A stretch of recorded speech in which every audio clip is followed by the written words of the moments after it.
Assalamu alaikum. It's me your boy Kazi Kamrul and welcome back to my another video in Toronto. So আজকে আমি যাব G2 practical road test দেওয়ার জন্য drive test সেন্টারে। Last কিছুদিন আগে আমি G1 টেস্ট দিয়েছিলাম এবং তখন আমি আমার বাংলাদেশ থেকে আমার দেশের ড্রাইভিং এক্সপিরিয়েন্স আমি এড করি বিধায় উইদিন এক মাসের মধ্যেই আমি G2 টেস্ট দিতে পারতেছি। সো নর্মালি সাধারণত G1 নলেজ টেস্ট দেওয়ার পর 8 মাস ওয়েট করতে হয়। সো এই 8 মাস সময়টা আমার স্কিপ হয়ে গেছে। সো এখন আমি ডিরেক্ট G1 দেওয়ার পরই আমি G2 দিতে পারতেছি। So hopeful for the best, ইনশাল্লাহ আমি পাস করব, দেখা যাক কি হয়। So let's see. High high. So আমি আমার জার্নি স্টার্ট করে দিছি। এখন আমি আমার ইনস্ট্রাক্টরের সাথে দেখা করব, দেন আমি ইনস্ট্রাক্টরের সাথে আমি ড্রাইভ টেস্ট সেন্টার ইটোবিকক যাব, ওইখানে আমার প্র্যাকটিক্যাল রোড টেস্ট দিব। দেখা যাক কি হয়, একটু নার্ভাস লাগতেছে, বাকিটুকু আল্লাহ ভরসা।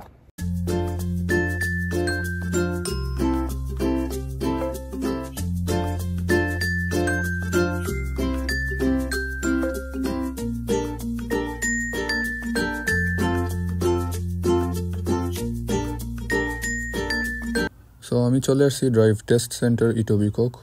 এখানে যে কোনো পার্কিং স্পটে আপনার ভেহিকেল পার্ক করে দেন এক্সাম সেন্টারে গিয়ে আপনার রেজিস্ট্রেশন কনফার্ম করতে হবে এবং এখানে কৌনের মধ্যে রিভার্স পার্কিং করাবে।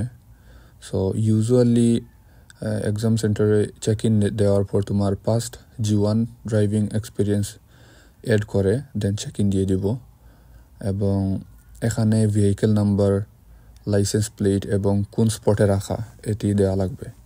চেক ইন কমপ্লিট করার পর গাড়িতে এসে এক্সামিনারের জন্য ওয়েট করতে হবে এবং এক্সামিনার এসে সর্বপ্রথম গাড়ির left, right, signal, horn, brake সব কিছু চেক করবে।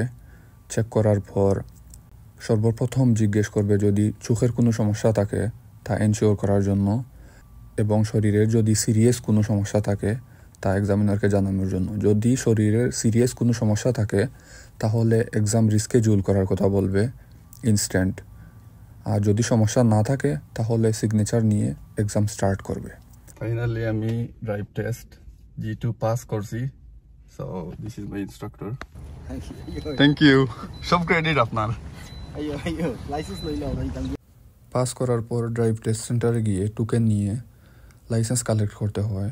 সো এই লাইসেন্সের 90 ডেজ মেয়াদ থাকে। 90 ডেজের মধ্যে ফিজিক্যাল লাইসেন্স কপি কানাডা পোস্টের মাধ্যমে বাসায় চলে আসে। সো ফাইনালি আমি আমার প্র্যাকটিক্যাল টেস্ট G2 তে পাস করছি। So I am pretty excited. Actually আমি ইটোবিকক টেস্ট দিছি, এখানে পাসিং হারটা একটু কম বিদায় অনেক বেশি নার্ভাস ছিলাম। সো আমি অনেক লং টাইম আমার ওয়েট করা লাগছে, যেমন লাইক ওভার 2 আওয়ার্স আমার ওয়েট করা লাগছে। দেন এক্সামিনার আসছে, আসার পর আমি টেস্ট দেই। সো বিষয়টা অনেক বিরক্তিকর ছিল। যাই হোক, ফাইনালি ওয়েট করার সময়টুকু সার্থক হয়েছে, পাস করছি, এইটাই আমার জন্য অনেক। সবচেয়ে ইম্পর্টেন্ট বিষয় হচ্ছে গিয়ে আমার ইনস্ট্রাক্টর জামিল ভাই, উনি আমাদের সিলেটি, আমাদের বাংলাদেশি। সো উনি আমাকে অনেক সাপোর্ট করছেন। সো ওনাকে স্পেশালি আমি থ্যাংক ইউ দিব। দেখা হবে নেক্সট উইকের কোনো ভিডিওতে। Thanks for watching my video, stay with me. আসসালামু আলাইকুম।